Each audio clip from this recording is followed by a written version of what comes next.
Сәлеметсіздер ме, құрметті менің көрермендерім, арнаға қош келдіңіз. Міндетті түрде тіркеліп, қоңырауша батырмасын басып қойыңыз. Сол кезде менің видеоларымды алғашқылардың бірі болып көріп отыратын боласыз. Және пікіріңізді, лүпіліңізді қалдыруды ұмытпаңыз.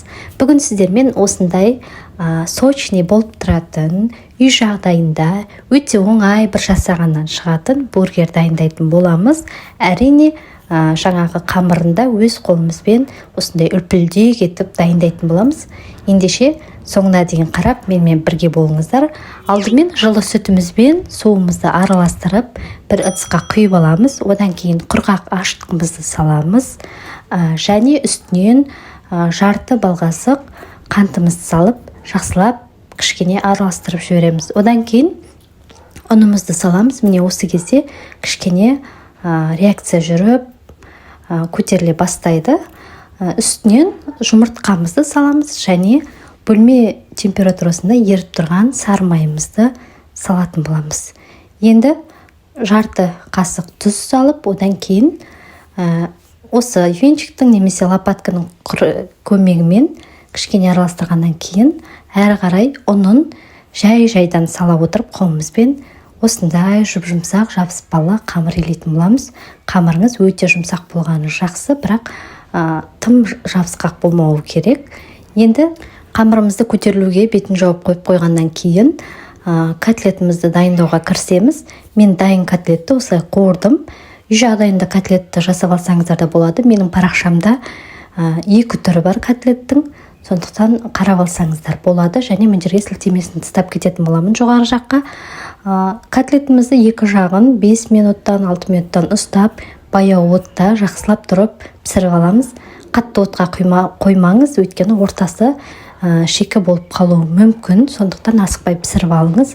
Енді жаңағы көтеріліп тұрған қамырымызды өзімізге керекті бөлшектерге бөліп, бургеріміздің қамырының осындай формаларын жасап алып, бетін жауып, 10-15 минутқа көтерілуге қойып қоямыз. Міне менің қамырым осындай болып көтерілді. Жайпақ болып тұр деп қорықпаңыз. Бұл пісірейін деп пешке салған кезде өзі томпиып керемет болып шығатын болады. Енді үстінен жұмыртқаның сары-уызын жағамыз. Барлық жанына жеткізіп, асықпай жап шығыңыз. Одан кейін бетінен күнжіт себетін боламыз. Қара түрін, ақ түрін өз қалауыңызша қолдана берсеңіз болады. Мен осындай күнжіттің ақ түрін қолданып сеуіп шықтым. Енді алдын ала қызып тұрған пеште 25 минуттай пісіріп алыңыз. Міндетті түрде қадағалаңыз. Мен айтқан уақытқа сеніп қалмаңыз, өйткені әртүрлі пештер болады. Сондықтан өз пешіңізге қарай уақытын қадағалап тұрып қарап пісіріп алыңыз. Міне осындай үлпілдеген, қолмен бассаңыз орнына келетіндей керемет қамыр дайын болды. Яғни наны дайын болды. Осылай ортасынан бөліп аламыз. Міндетті түрде суығаннан кейін. Және алдын ала соус ретінде кетчуп пен майонезді, болмаса томат пастасы мен майонезді араластырып дайындап алыңыз. Енді осы ортасынан жарған бөліктердің екеуіне де соусыңызды жағып шығыңыз. Арнайы соустар қолдансаңыз да болады. Мен үй жағдайында болғандықтан осындай соусты жасап қолдандым.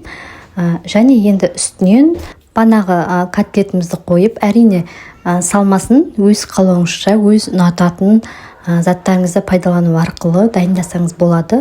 Міндетті түрде котлет қосамыз. Менде дөңгелек емес, жаңағы сопақша котлет болғаннан кейін мен ортасынан жарып, осылай қолдандым. Тегіс болу үшін, жайпақтау болу үшін. Енді одан кейін қызанақты және бургерге арналған арнайы осы балқытылған ірімшікті қолдандым. Одан кейін шпажканың көмегімен түйреп қойсаңыз болады. Мен осы видеода қиярды салғатқанымды көрсетуді ұмытып кетіппін. Бірақ менің бургерімнің ішінде қызанақпен бірге қиярда болды.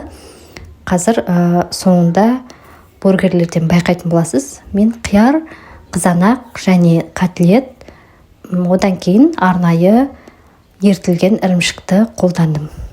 Өте дәмді, сочный болып шықты, балалар таласа жеді. Үй жағдайында өте қарапайым бір жасағаннан шығатын рецептім ұнаған болса, міндетті түрде пікірлеріңізді, үлпілдеріңізді қалдыра кетіңіз. Тестісінің өзі өте керемет, жұмсақ болып шығатын болады. міндетті түрде қарапайым осындай ингредиенттерден тұратын бургерді үй жағдайында менімен бірге дайындап көріңіз. Өкінбейсіз, өйткені өте сочный, көшеден сатып алған бургерлерден еш айырмашылығы жоқ болып шығатын болады.